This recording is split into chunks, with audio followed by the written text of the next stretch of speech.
Ladies and gentlemen, welcome back to another edition of the Deano Show. I think this is episode 6. No guests this week. We're just going off the dome. As always, just kind of explaining my thoughts, explaining what's going on in the world. Some new hot takes, maybe not hot takes, but stuff I got going on in my life that I think you guys might enjoy. And yeah, just trying to stay committed to that every episode, at least one episode every week. The more I do this, the more I definitely, one, feel good about myself and feel like I'm on the right track to where I want to be ultimately. And two, it makes me realize I can be doing a lot more, for sure, and just putting more videos out. And maybe not even podcast related. I definitely want to start traveling more, which I'll get into more of something I have coming up for 2026. But yeah, man, I just want to start doing more of this, and that's more of a me thing than it is you guys things. Yeah, I hope you guys have been enjoying the shows the past couple weeks since I've started to kind of pick this up as my new passion and new hobby. And I hope you're getting something out of this video. If it's entertainment, if it's positive, if it's whatever it is, I hope you're at least getting something. And yeah, I hope I just bring in light to your day. But on that note, I guess we can kind of start from the top. This past weekend, had a bit of a busy weekend. Saturday, went over to see Goose. I've mentioned Goose before on this show. In my opinion, right now, they're the best jam band out there.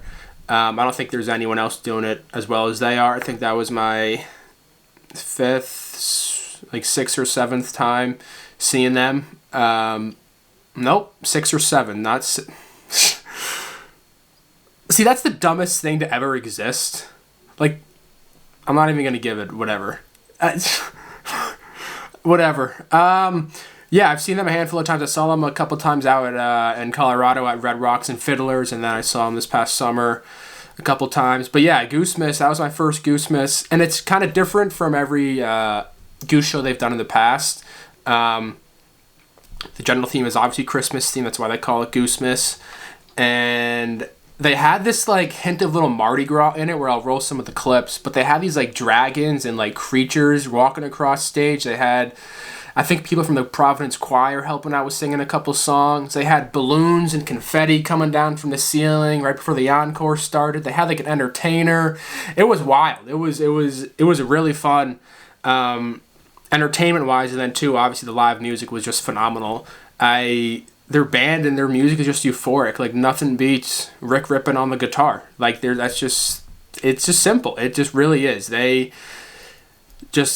can feel the energy in that building when they're playing. So if you haven't seen them before, you want to listen to their music, I definitely recommend checking out their music. I listen to their old shows all the time. I do that through either Nugs or Re-Listen. Those are two great apps. Nugs you have to pay for, but Re-Listen is free, and it kind of, not even Goose, but a bunch of bands are on Re-Listen, and it's great to listen to your favorite bands for live music. Not an ad, I wish it was, but that's a good little plug-in right there. But yeah, it was awesome. They ripped. They played one of my favorite songs, Give It Time. They played Jed Stone on Friday, which was disappointing because I wanted to hear that live. But dude, yeah, they rip for sure, and I definitely, like I said, definitely recommend checking it out. And it's kind of funny when you're in the crowd. I gotta unplug my headphones. But every kind of jam band guy has the same kind of like maneuver away. If you're not on the floor at least, but if you're in like the seat, it's kind of like a little like sway, maybe a little like head bop, maybe a little like hands. But you don't really see the hands. You don't really get like. I mean, you do. There's not to say there isn't, but a lot of it's just kind of like hands in the pockets, bopping to the head. Here we go. Let's go. Maybe that's totally inaccurate, but at least the guys in front of me that were watching the show, they were just standing there, and it was like 4 of them in a line, and they were all just like moving their hips, and the feet don't come off the ground. My mom actually pointed out, so shout out to Mom. But yeah, it was funny. Great. All in all, though, 10 out of 10 show. And they're from around here. They're from Wilton, which is pretty cool. They graduated from Wilton High, and they just kind of exploded. I mean, I first started listening to them in 2022 summer. The first song I ever listened to was Dawn. That's from one of their old albums, so check out Dawn. Ironically enough, they actually played Dawn when I was there at Saturday. So that was kind of a fun little full circle moment. But yeah, and ever since 2021 or 2022 when I started listening to them, they've just been getting bigger ever since, and they just kind of really exploded. I think they went international. Don't quote me on that, but I'm pretty sure they played overseas. And then yeah, dude, like selling out MSG, saw them at Red Rocks, which was sweet. And it's not even just like the music itself obviously is very good and just high energy and great jams, but the songwriting is really good. The light show and all the lights and the stuff that's going on behind the music, it just makes the show all that. And you know, with the balloons, with the confetti, like I mentioned, coming down from the ceiling, it was great. Definitely a 10 out of 10 experience. Would definitely recommend going to see Goose live. But in terms of that, you know, now that it's December 18th, Christmas trees, Christmas lights, those all pretty much are up. I pretty much did every house I could in this area the past 2.5 weeks. It was great. It was nonstop and just worked every day and made some extra money, and it was great. So that's pretty much slowed down, and now we're back working with Mom every now and then. And on that note, for 2026, which I've been thinking about recently and kind of what I want to plan for next year, you know, New Year's resolutions, the whole like new me, new you. But yeah, I guess, but if you actually cared about something, you wouldn't have to wait till the new year to start it. I guess you could say it's a placebo psychological reset effect. Really no way around it. If you really want to change, you don't need to wait for a new year. You can just change whenever you want. So that's my take on New Year's resolutions and goals. I filmed one documentary in my film, not career, but since I really kind of picked up film. And I feel like, I guess I'll mention this. This whole like me filming and YouTube has become kind of a late, more recent than not passion of mine. In my first freshman year, sophomore year of college, and then also like beginning of junior year, I was going down the business route, and I thought I was going to be a business major and kind of do what everyone else does, and not really know when you go to college, but at least you get a business degree and do whatever. And I was doing that, and I was doing a bunch of classes where I was like, yo, I know I'm not going to have to use a lot of this material I'm learning. AKA business calculus, which I, funny enough, failed like 3 times. But that's when I realized, like, yo, I've always liked storytelling, visual storytelling to be specific, and I've always had the idea of wanting to create YouTube videos, but never really got around to it, never really kind of made it happen. And so that's when I got my camera and I, started going after YouTube, and now I just recently launched the Deano Show. So it's been a new passion of mine that I've picked up relatively in the last 1.5 2 years or so. I filmed a documentary at school, the I-70 Faithful, which was all about I-70 highway and Denver and skiing and kind of the controlled chaos that happens on, not even controlled chaos because I-70 is not controlled, but the chaos that takes place from when you go skiing in Denver and how it can be a pain in the ass with traffic and everything. But doing that documentary, I really enjoyed kind of the documentary style of films, the unscripted, kind of raw, authentic versions of people, and just like movies and TV shows are more like obviously based on the script and you're following the plot. And not to say you don't get that on documentaries, but it's more loose and it's not so scripted, and I like the unscriptedness of film. I think that's what really draws in people, is when it's unscripted and when it's just people naturally being themselves and authentic. I think that's what really makes a film great, or documentary great. So on that note, I'm going to start trying to make documentaries. Just created an LLC, Deano Media LLC, so it's honestly official business title, which is pretty cool. Even though I've had no transactions or done no work, it's still, it's pretty cool. It's like I have my own business now. Now I haven't done anything with that business, but it's cool to kind of, be like, yeah, cool to put on the resume, Deano Media LLC, founder. Even though it's nothing yet. Yet. It's the key word, yet. One day it'll be fucking massive, I promise you that. So yeah, 2026, I want to start traveling and making documentaries about anything, really. People who are willing to, sit down for a doc and do interviews or just film the raw nature of people. I got some buddies skiing, so maybe I could go out there for a weekend, film their full entire day on and off the mountain, make cool little ski films. I think that would be really cool. Big audience in ski films. And then people with businesses. I mean, both of my parents. My mom's an entrepreneur with Culinary Works, and then my dad's a third generation Dean business owner. So those are 2 right there.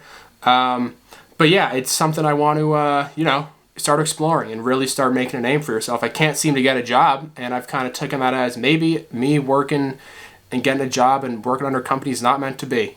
And I got to do this on my own, which is honestly for the better.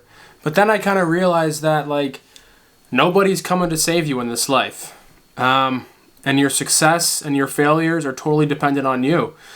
And you have to be the one to pretty much take ownership and full accountability of your life and be like, look, I got to make something happen. I got to make, whether it's a name for yourself, got to get this job. I got to do something. You can't just do nothing. I'm not encouraging you to do nothing, but I am encouraging you to really kind of think deeper about what it is you're doing, and if what you're doing is providing you strong meaning and strong value to your life. And if it's not, try to find other ways where you can create value. If you don't know what to do with your life, or if you're lost or you're doing whatever, provide service to others, lift other people up, do things that make people feel better for them, and then also just pursue yourself, dude. If you have nothing going for you, you have nothing to lose, get in the best shape you possibly can be, learn new skills, just learn something new. That's a great way to start, and at least for me, I got to a point where I was like, yeah, like, kind of no one's coming to save me, and this is all kind of up to you. And it definitely is a little scary and a little like, oh shit, like, how do I navigate this? Like, what do I do? It's not to say you don't have support, but it's the accountability aspect that really matters the most. But it's also freeing at the same time, because you kind of understand that, like, you have ultimate free will and you can do whatever you want at any moment and go anywhere or do anything you really put your mind to. And I promise you, and I've said this from the jump, but I'm telling you, one day I'm going to be living proof that anything is possible. 10 million subscribers is so possible, bro. It is so possible, dude. It just takes repetition and time. And it's out there, bro. That's the craziest thing. And, like, the universe, God, they already know your life trajectory and what you're meant to do. They're just, like, Theo Von said on his podcast, like, maybe it wasn't Theo Von, maybe it was Sketch, who said God has your purpose, and he's just kind of like poking you or edging you in one way or another, trying to get you to be like, look, dude, like, I'm giving you this gut feeling, or I'm giving you this feeling of I like more of that, which is why I'm trying to push you down that way. So, like, do the thing that kind of scares you. Do the thing that kind of lights your soul on fire, lights your ass on fire. And for me, that's this, like I've always said. And once you kind of find that and you kind of realize, like, if I do this and if I work hard and do that, you're bound for success. It might take a while, but you're bound for success. And, like, I guess my whole problem is with, like, but it's just like, dude, I think the best way to live your life is to find something you actually enjoy doing and let it kill you. Let the thing kill you. And I just don't understand, and I don't really get how people who are my age get these internships in the summer, immediately hop into a job right after they graduate, and just work these crazy hours and work with these big firms where you're not really making a crazy impact. You're making an impact, but it's like an indirect impact. Like, I don't know, maybe you are seeing the work, like, actually provide value. I don't know. But, like, what's your price on your life? Is that your price? The whatever salary you get, that's the price, like, you're willing to sacrifice your time for? Because ultimately what you do with your time is how you spend your life. And to me, sitting in, the office cubicle just 9 hours a day doesn't really strike me as appealing. And there's not much of a story there. There isn't much, like, power in that. I've just kind of strayed away and, like, kind of been like, no, like, I just don't really get that. I don't get why people do that. And I'd love to have people who do that and have conversations with them. It's like, what was your calling to do that? What made you so inclined and, like, wanted to make that decision to become a master at Excel when you could make money so many different ways, but, like, you ultimately to believe that was the best decision? I don't know, but I'm just like, it just doesn't make sense to me.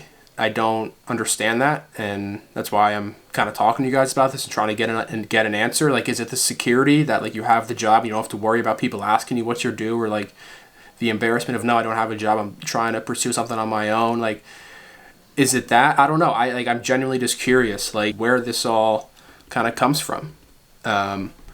And is it a societal issue that it's forced on kids our age to just immediately go into these crazy jobs right out of the gates and never really spend time with yourself to like understand who you are and what you want to do? Like, I wonder how many 22-year-olds, if I were to ask, that are working at these crazy hours and like crazy jobs, like, what makes you you? Like, who are you? Do you even know who you are yourself? Or are you just working crazy hours because you're getting good money to do it? I don't know. And it's kind of ironic as a kid who's saying this with no job, but like, did you ever have a chance to dream about like what's your dream? Is that just all gone? Because what's crazy to me is like, if I were to accept a job to go work at Morgan Stanley tomorrow, theoretically, if I didn't make the conscious decision to leave that job, that's what I would be doing for the rest of my life. And maybe that is what you want to be doing for the rest of your life, which honestly is great. Like, good for you. Like, I'm not like saying that's a bad thing at all. I'm not. Personally, I just don't understand. To me, that just seems like you existed. You didn't really live. And that's exactly what I'm trying to avoid. I want to fucking live. I don't want to exist. I got one chance at all this life, bro. So do you. You have one chance. And I want to make the craziest stories, the craziest videos on my time here, and do the things that fucking light my ass on fire, that make me feel alive. And to me, taking the elevator up 90 floors every day doesn't really make me seem like I'm living my life. I'm being told how to live my life. And I'm not. And I get that, like, you know, you don't have a choice sometimes. Like, you need to make money one way or another. I totally get that. Like, there's nothing I can say to counter that. I understand that. I'm grateful enough and I'm lucky enough to have the chance to be able to dream like this. And I understand some of you may not have had the chance to dream or make something happen. But I'm just saying, bro, just question some things in your life. Are you existing or are you living? And I think that answer, or that question, can answer a lot of things in your life for the better, because we all have one chance at this, and you should live every day to the fullest and not just exist. But that was my whole kind of little rant right there. I hope that made sense, or I hope that at least made you question the things you're doing in your life. And I don't know, maybe it's time for a change. Maybe not. Maybe I'm just a total fucking jackass. I don't know. But I just question everything and I try to understand things better. One other topic that I'll talk about today, which is kind of a funny topic, but is dating apps. Someone asked me about dating apps. I was like, yeah, I'll talk about dating apps on the show. Personally, have been on dating apps before. Hinge, Tinder. I mean, there's so many dating apps nowadays, but really only Hinge and Tinder I've used. I've been on one Hinge date in my life. That was last year. It went pretty well. Went to dinner. And I guess this is kind of the con of dating apps and kind of what I experienced. But the girl I ultimately did go on a dating app, let's just say the appearance from the profile to what she looked like in person was different. So that kind of threw me a little curveball. And yeah, that happened. But I also think that going to dinner on a first date is probably not the best thing to do. I think on the first date you should go out and like go for a walk or go get coffee and then go for a walk or do something like an activity. Don't go right to dinner and just spend money on someone. Like, just make it really chill. Like, it's you two meeting each other. Like, you should try to get loose with each other and understand people better and not like have to worry about picking the right restaurant and doing all these crazy things. And just, you're going to meet someone. Keep it chill, keep it relaxed. Just try to understand the person and see if you would kind of get along. And if you do get along, then go on a dinner and then do the more of those activities. But I personally think the first date should be something chill. And then also with dating apps, I realize at a point right now, it's like, I don't need a girlfriend right now, but I want a girlfriend, like kind of 50-50. I'm more of the attract rather than chase part of the spectrum. I think when you're chasing, you're becoming out of yourself and you're not being who you really are as a person. And I want to focus more on this and build this up really big or bigger, and then kind of start testing the waters with girls and dating apps and how that happens to be. But I really prefer meeting girls in person than I do on a dating app. It's just way better that way. And you actually get to see the person and you get to meet the person in person, and it's just way easier and more efficient So I guess I would recommend try to meet people in person rather than dating apps. This is my own thing from my own experience. I think it's better, whether you hit it off on the spot or not. Because then, like, if you're at the date, especially if you're at dinner and, like, it's not going well, and then as the man, you're kind of like, great, this dating app dinner went to shit. Now you got to pay for this person's meal who I'm probably never going to see again. And, like, that's why you just got to keep the first date always chill. But, yeah, I'm more in favor of in person for sure. And I feel like some girls are just on it for the attention. Like, they just like guys liking their profiles and gaining attention from that. Maybe that's just me. But, yeah, dating apps are tricky. I don't know. I personally, like I said, like it in person more than I do online. And it's just better. Like, you understand the person better. Like, a photo is just a photo. They have, like, a bio, but, like, the bio only says so much. It got to a point for me where I would literally get up in the morning and immediately start swiping Hinge, and I was like, what the fuck am I doing? Why am I doing this? Like, this is just not good for my... this is not good for the brain. Like, I'm just immediately going on Hinge looking at girls, trying to find the one, like... And also, I don't want to... Look, if I met the one on the dating app, great, that'd be great, but I'd rather not meet a girl on a dating app. I'd rather go up to her in person and make love that way, personally. Like, it's like, oh, how'd you guys meet? Like, through a digital phone. And, like, I guess, yeah, I mean, with the world we live in nowadays, I guess that would work out, but I'm more of the in-person, keep it natural type look. So that's my advice on that. And I guess this is more of a shorter episode this week, but hope you guys enjoyed. Again, just trying to put more stuff out there, get a feel for how I'm talking to the camera. It's just all new to me, but, hopefully you guys are enjoying it. And, dude, it's crazy. A year ago today, I was in Bali. And that year went by so fucking quick. Like, that was already a year. That's crazy, dude. Time is just going. Like, let's see what I was doing a year ago today. December 18th, I was at a Ling waterfall. Look it up or watch my YouTube video. Part 2. That would be in the part 2 YouTube video. A Ling waterfall. Did some cliff jumping. Saw some sick waterfalls. Yeah, man. It was great. But that's pretty much all I got in the Deano department tonight. If you're new here, hit the subscribe button. I'm trying to get to 170 before the new year. That'd be great if I could hit 170.